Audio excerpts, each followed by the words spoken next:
Hello, everyone. This is Dave Alexander with the Potato Podcast and Potato Country Magazine. This is a special edition of our podcast today because we have two people joining us, two different guests.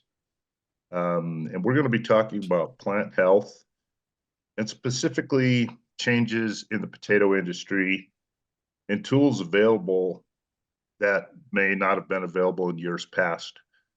And so that means the title of this is Plant Health. This is not your grandpa's farm.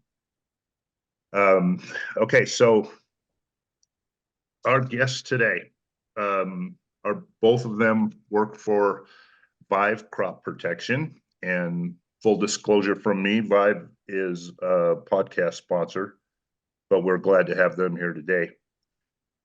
We've got Jonathan Adamson and Nichole Drake.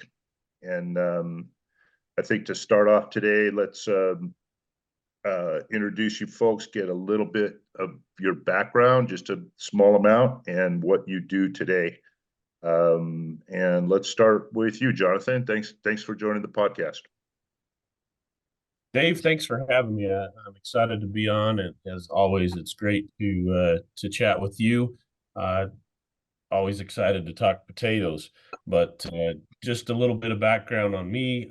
Grew up in kind of the heart of potato country in Power County and Bingham County, right near Aberdeen, Idaho, and have spent quite a few years on the farm, and then spent 9 years as a retail sales agronomist for a couple different companies, as a crop advisor.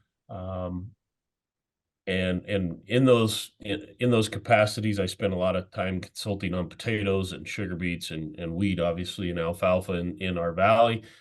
Spent time working with both potatoes for the commercial side and seed potatoes.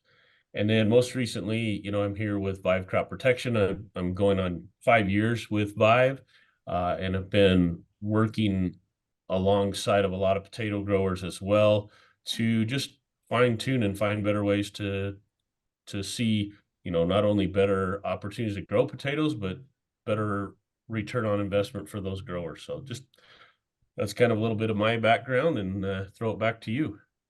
Okay. And we should mention, because this podcast is global, really, when he says Power County, that is in Idaho and still lives in Idaho. And our other guest today also lives in Idaho in the western part of the state. Nichole Drake, please give us a little bit of your background and tell us what you do now. Hi, Dave. Thanks so much for having us. So a little bit about my background.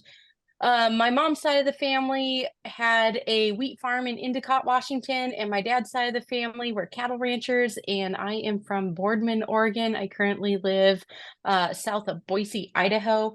I did go back to college a little bit later in life and graduated from Treasure Valley and then went to Oregon State University. I have been an intern for Dr. Stuart Wright at Oregon State University for a few years. And then I also was John Taberna's assistant at Western Laboratories for like 4 years. And I was a crop vitality specialist for Tessenderlo Curly the previous little over 5 years, and recently I am with Vive Crop Protection, and I cover the Pacific Northwest. And you are a sales rep, right? Yes, I am the regional sales manager for Vive. Well, you learned from some pretty important people there, hands-on with Stuart and also Taberna. So thank you for joining us today. Yes, thanks for having me. All right, let's jump in here. I think we'll bounce back and forth a little bit on who answers what. And Jonathan, that means you're up. First question. What are some of the new things that potato growers can take advantage of today to promote plant health? Keeping in mind that we're not talking about your grandpa's farm. Yeah, I love this question, and I think it's kind of fun to take a look and talk to growers.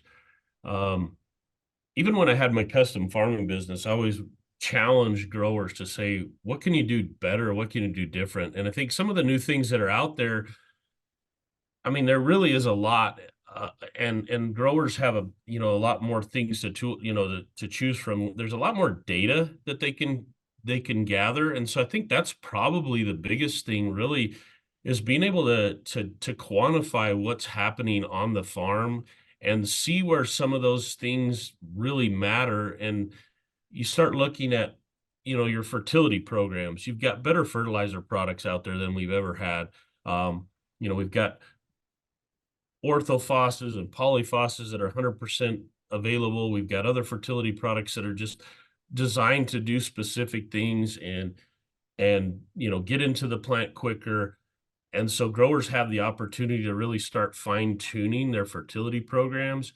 And then on the crop protection side, you know, for example, Vive, we have our allosperse technology that allows growers to mix products together where maybe before in tank mixes they couldn't mix those together. You've got other products that are designed to get into the plant quicker, and there's just so many different things that allow a grower to really start looking at their overall program. And when you start talking about plant health, it's easier to keep a plant healthy from the beginning. And so I think the biggest thing that I always talk to growers is about, are you doing the right thing at the right timings? Because in the past, there's been kind of handcuffs put on growers where they had to specifically put a product on a certain way because it wouldn't work with another product, or that was all that was available. It was so expensive to maybe buy a fertility product that was the right one. And now there's ways that you can do that with all the different technologies. And and I don't want to tell a grower what's right or wrong for his farm, but I think if they look at what they're doing and say, well, how do I do that differently? How can I really get the most value out of it and really kind of start fine tuning that and promote plant health from the beginning? Because if you have a healthy plant that's got all the fertilizer, all the nutrients, water that it needs, you're going to spend less money on the back end because that plant's going to protect itself throughout the growing season from a lot of the diseases and insect pressure that you might have to treat with an expensive crop protection product. That maybe if you did things differently at the beginning of the season and promoted that plant health, you wouldn't have to be spending that extra dollar on the back end. It's So, kind of like, sorry, that healthier plants in the beginning and throughout the growing season means less disease pressure, less insect pressure. 100%. And it's been really fun for me to kind of go out and look at different things. I started challenging growers 4 or 5 years ago for example, a lot of growers, a standard practice is to put water in furrow on the seed with a fungicide and insecticide for rhizoc, for those early insect pressure. And I started going back to growers and saying, hey, why not put a fertility product right on that seed as well? Just a little bit of a starter fertilizer product. And I've had so many growers come back to me and say, wow, I was really shocked. I didn't know if that was the right thing, because we've always done 12 gallons of water so that it mixed and it carried fine. And when you started talking, putting 7 gallons of fertilizer, that was kind of unorthodox. But then all of a sudden they're looking at it going, hey, now we can tweak our fertility program this way. We're seeing, crop emergence. We're seeing that potato plant come out of the ground a week earlier, or, 5 days earlier. And now we're taking advantage of having 5 or 6 more degree growing days. And that plant is healthier coming out of the gate. And then they'll come back and say, well, geez, we've got better disease control. We've got better insect control. Why? And when the plant is healthier, it can fight off a lot of those insect and disease pressures or stings from nematodes or things like that, and not be affected as bad in, later on in the season when it starts to get impacted by heat and drought and, drier conditions and as it gets later into the season. So that's interesting. I'm going to throw this one to Nichole. Jonathan mentioned that maybe plants emerge 5 days earlier because of adding fertilizer at furrow at planting. What are some of these other programs that you have seen, Nichole, and that you suggest? So that is extremely important. Another thing that I have seen in the field is spoon feeding calcium early on to help develop those root hairs. It also helps with increasing cell wall strength, and the end result, it does help with storability in potato storages. After the calcium, you want to do potassium as well at bulking. That also helps keep your potatoes stronger and healthier.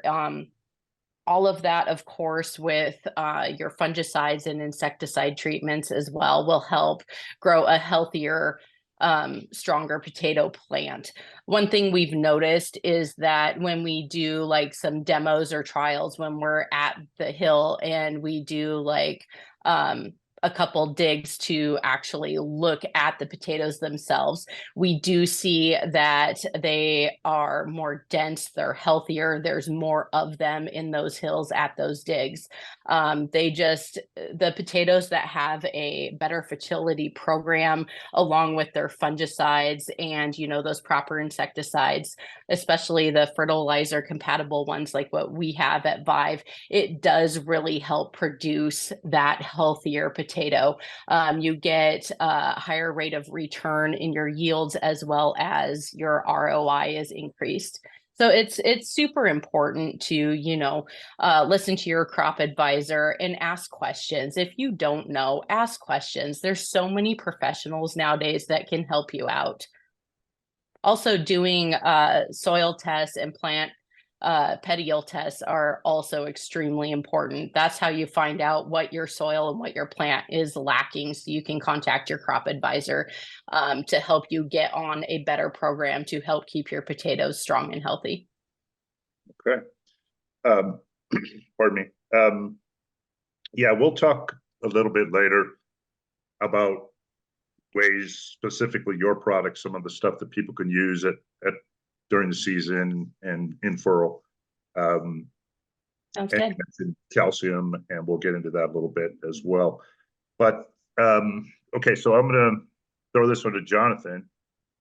What's this season looking like as far as pest pressure? What are some diseases, maybe some insects that people should be watching out for this year?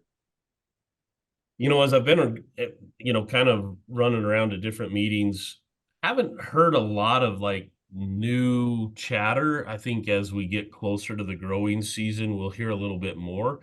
The one thing that's got me a little bit, I guess, scratching my head is we've had a pretty mild winter. Yeah. I feel like from a temperature standpoint, things have been, we've had temperatures go clear down, sub-zero, and then back up to 50 degrees. And when we have winters like that, a lot of times we don't always get the suppression, especially on the nematode side, because it doesn't, sometimes those nematodes stay up a little higher. Full disclosure, I'm not a nematode expert. I did spend about 10 years, doing applications on Vapam and Telone and Metam sodium, but I think that could be one thing to be watchful of.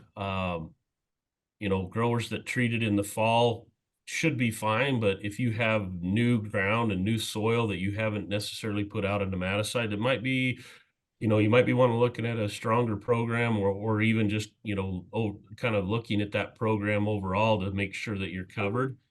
And probably the biggest one that affects more growers than and I know they all treat for it, but rhizok is such an impactful early season disease pressure. And so the more you can do to just keep that away and do the best job you can to put an in-furrow fungicide and the right mix of that. And it kind of goes back to that fertility program. If you can put the right fertility fungicide and maybe even a micronutrient package all together there that you need, that's going to really jumpstart that plant and keep it protected. Those are probably the ones that I always worry about the most. And this year where we had just such a weird winter, it's going to be interesting, to be honest. I mean, there could be some other diseases that come out a little stronger. I'm just, I'm not the expert on that, and I haven't heard a lot of chatter out in the industry yet. Usually, you start hearing some people kind of chatting at it at meetings and things like that. But the nematode one is probably one that I'd be watchful of. So on the nematode thing, because it's been much milder temperatures than we're used to, at least on the eastern side of Idaho, and I think pretty much across the snow belt, it's been a mild winter, like you said.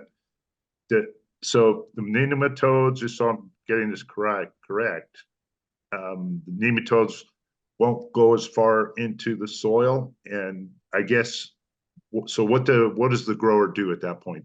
Like when he goes to plant, test the soil and see where they are. Yeah, because I mean, essentially, the colder temperatures push those nematodes down deeper in the soil, and then as the temperatures warm up, obviously that nematode is going to start to come back up to the surface. Now, if you've treated, like I said, a lot of growers are treating in the fall with some kind of a fumigant. You're going to control that for the most part, but we're still going to probably see a little bit more pressure right at the beginning. So you start to see those nematode counts will come up a little higher at the earlier season. And that's where, a good test, getting with your Test the soil before you ever plant. Basically. Yeah, I mean, guys can go have nematode tests done if they're worried about it. A lot of guys will just put on some kind of a preventative type product in furrow, or come in right with a Vidate program or something like that. And they may need to put a fumigant on before planting, which they need to plan accordingly, because you've got an extra 21 days or so before you can start planting from the time that application is made. So just kind of depends on, if they've got their program in place, they probably know what they need to do. But if they picked up some new rental ground, or if they're not sure, maybe they held off or went a little lighter on their program in the fall, and they're kind of hoping, they might want to get out there and get testing and take a look at it, or get with their professional, get with their crop advisor, and start making a plan to see, what that's going to look like. Well, one thing's for sure, they'll be able to get out in the fields earlier this year because there's not as much snow, and the mud's already starting to dry up around here. So should be a long season for people, I would think. Yeah, I hope we get a late snowstorm. Definitely use the moisture, but the way it's looking right now, I know there's quite a few growers that are, they're probably only 2 or 3 weeks away from starting to get out in the fields and get rolling. That's crazy. All right, so Jonathan mentioned nematodes could be more of a problem this year. Rhizok, Nichole, what about during the growing season? You expect to see any other pests show up, or any particular problems that people should be on the lookout for? So I've been hearing a little bit lately about concerns on fusarium and some potentially dry rot later in season. Also with how warm we've been lately. When I was working for Dr. Stewart Wrights, we were really focused on searching for potato psyllids. We saw a couple back then, but with this warmer winter, that's definitely an insect that people need to watch for. Also, the regular Colorado potato beetle and beet leaf hoppers are another insects to watch for this season. But as far as diseases, I mean, Rhizoctonia and Fusarium are the two that I've been hearing more concerns about. But you never really know until after you plant and the season really starts. Like, that's one thing we can't predict is the weather. The weather could change. I mean, I just hope that farmers don't chomp at the bit too terribly early this season and get planting super early. I mean, you want to really focus on your soil temperature. Otherwise, I remember a couple of years ago, growers were planting early and then shoot, we got down to -1 and everything froze. And the majority of them down here in the Treasure Valley had to reseed. So I hope that they pay attention to their soil temperature. Otherwise, nothing's going to germinate if they get going too terribly early. That is excellent advice. Check your soil temperatures before you plant. This podcast is brought to you by Vive Crop Protection. Vive creates precision chemistry fungicides and insecticides that increase the ease and efficiency of a grower's potato planting operation. Powered by Allosperse delivery technology, Vive optimizes conventional and biological crop inputs for improved product performance from the jug to the field. Vive's precision chemistry solutions allow growers to mix their crop protection seamlessly with liquid fertilizers, micronutrients, and other crop inputs without the hassle of clogged nozzles or lines. Potato growers will get targeted performance and save on time, labor, and resources by getting more done at once. Learn more about Vive's proven potato solutions by visiting vivecrop.com/potatoes or reach out to your local retailer.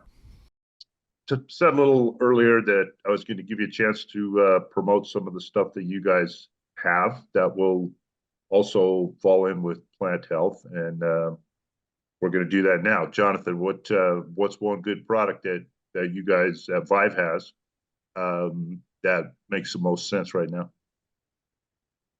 Well, I'll tell you, Dave, the product that gets me the most excited when I talk about potatoes, and have, you say one product, all of Vive's products are awesome. They do Everybody's going to say that though, Jonathan. right.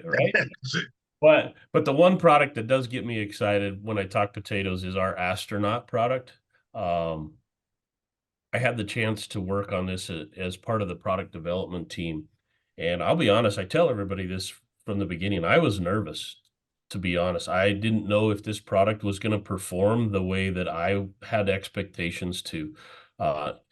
Astronaut is an azoxystrobin coupled with the Renutria extract, or the extract of a giant knotweed. So it is a biological extract that acts as a biological fungicide and a biological stimulant. And when we brought this product out, I was kind of a little bit concerned that maybe it would go down the path of some of the biologicals that I've worked with in the past when I was a crop advisor. And the challenge that I always had with some of those products was that they were inconsistent. One year they would perform and the next year they wouldn't. And that's what has probably got me so excited about Astronaut, is that we have seen consistent performance year after year, crop over crop. It doesn't matter where we've put it, it is performed above our expectations. And what this product does, when we start talking about plant health, it's kind of a double shot of plant health. I was in a meeting the other day and I said, it's kind of like that double shot espresso that everybody gets when they go through Starbucks, but that's for your plant. And it really jump starts the plant.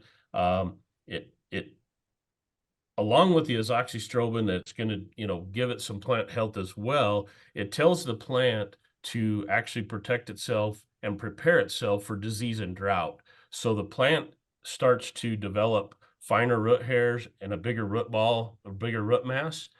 And that doesn't matter whether you put it in furrow at plant on a potato seed, or if you're putting it foliar over the leaf surface. That's what it stimulates in the plant. And what we see is that plant starts to pull up extra nutrients, extra water, and it leads the plant to be healthier. And it also, every test that we've done, we've seen some kind of a yield enhancement and return on investment from that application. So if just a hypothetical situation here, if a grower is seeing his plants are coming up and he's not quite happy with what they're looking like, because it doesn't need to be, it can be put on at any time. He could add Astronaut, before or a month or two into the season or something, and expect to see results. Yeah, so there's two kind of recommended timings that I really, I guess, promote. One is in furrow at plant. You're going to get excellent disease control for rhizoc and some help on fusarium, and that kick of plant health there, and that root development, or row closure timing, kind of that first season spray. But yes, we have actually had growers put this on, early season to kind of bring it out of, like a frost situation or even a cold temperature situation. If that plant's looking a little doggy, we've had some situations Yeah. there. And I've had growers putting it on even late season when they wanted to keep that plant alive a little longer and keep it growing a little longer. And Bulk Nichole, up, maybe. yeah, kind of bulk it up and kind of keep it going. Nichole has a great, uh, I guess, story is the best way to say it, but she worked with some growers over in Montana, who put this in their seed plots, and they had a great experience with it over there after some frost damage. Go ahead, Nichole, tell us. So, Jonathan, you stole my favorite product in our portfolio. Well, yeah, because you only get to choose one And- product to talk about today. So Well, I get I to guess go you're not first. going to do astronaut then. And this story that I'm telling you is why. So going back to my talk earlier on waiting till your proper soil temperature. I know growers are going to chomp at the bit and want to plant early. If you're going to do that, please, please, please put astronaut in furrow when you plant. And this is why. We had a trial in Three Forks area in Montana, and they did astronaut in furrow in one pivot, and then did just the regular check in the pivot surrounding. So this pivot was essentially in a circle surrounded by other pivots. They were all seed potatoes. Anyways, about a week after they planted all these pivots, they had a really long cold snap. It lasted about 4 days. For those of you that are not familiar with that area in Montana, they get super duper cold when they get those cold snaps. Anyways, they were thinking that they were going to probably have to reseed all those fields. Well, this crop advisor is amazing. He is very smart, and he does soil samples before he plants to make sure that everything's adequate in the soil. And they did have adequate levels of potassium in the soil, and that potassium and the astronaut worked together on keeping that pivot of seed potatoes from freezing. All those other potatoes, when they, started to emerge, they looked extremely sad, like just super duper sad. This field looked amazing. It's like that freezing temperatures did not even affect them. I saw pictures at that point, and then I got to come out and see that field and do a testimonial with that crop advisor on that field. And still, even all the way to right before harvest, that was still the best looking, healthiest stand of potatoes in that whole entire valley. Anyways, like if you're going to even think about planting early, you need to put astronaut in furrow with your seed, and that is why. Okay, well, very cool. So astronaut, so we're starting to run a little long here. I'm going to finish this up, but I'm going to give each of you a chance to offer potato growers one piece of advice. And you can't say put astronaut because you've already said that. So you both already said that. So Jonathan, let's start with you. Let's give me one piece of business advice. I was thinking about this earlier, and probably banging the same drum, but quality seed and take care of your seed. Start out with the healthiest seed you can, and that's gonna probably impact everything from the beginning.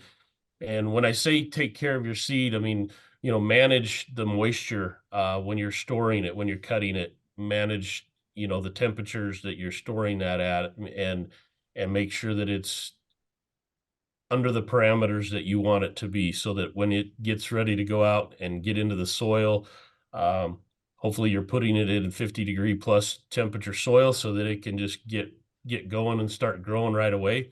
If you have to go early, the healthier that seed can be, the better chance you're going to have to fight off disease and problems going into the season. All right, very nice. Nichole, give us one piece of advice for growers.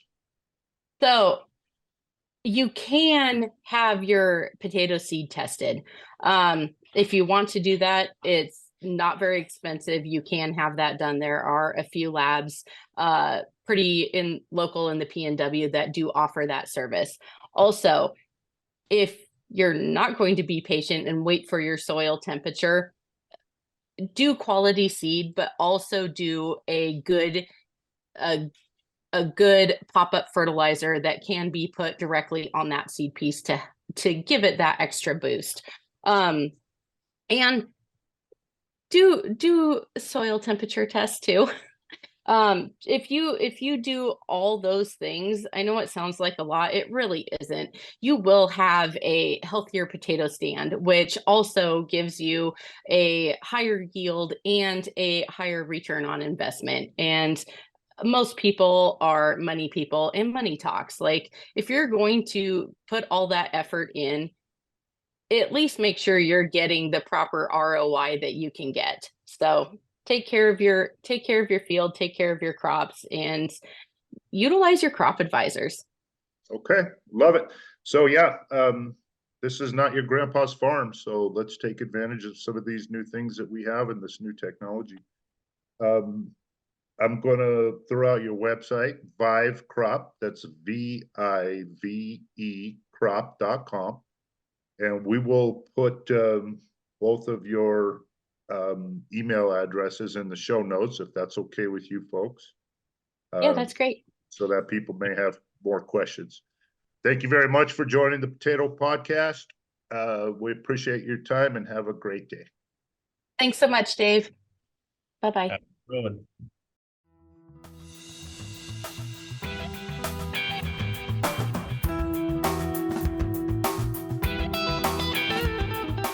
The views and opinions expressed on this podcast are for informational purposes only, and solely those of the podcast participants, contributors, and guests, and do not constitute an endorsement by or necessarily represent the views of Columbia Media Group or its affiliates.